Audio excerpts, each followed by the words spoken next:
Jeg har lige lyst til at dele mine tanker om det her, man går rundt og siger, at jeg vil gerne være den bedste udgave af mig selv. Og der er et eller andet, der knaser i det for mig, fordi du er allerede den bedste udgave af dig selv. Du blev født som dig selv, lille baby, den bedste baby overhovedet. Og så oplever du noget. Der sker jo noget. Du har jo oplevet noget, fået modstand, og nogen har skudt på dig. Men du er stadigvæk dig. Der er bare kommet nogle forhindringer, som gør, at du måske har lukket dig lidt inde, og de forhindringer, dem kan man gøre noget ved. Men du er den bedste udgave af dig selv. Der er ingen, der stopper om morgenen og tænker,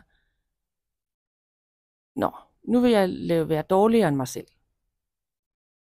Man har nogle ressourcer, og dem bruger man på den bedste måde, man kan.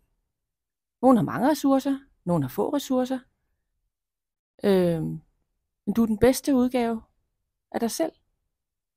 Det har du altid været. Men dine forhindringer, som du gemmer dig bag, eller det beredskabet, eller hvad man kan sige, det skal fjernes, så dit selv kan shine, og du kan være fri og tryg og føle dig sikker.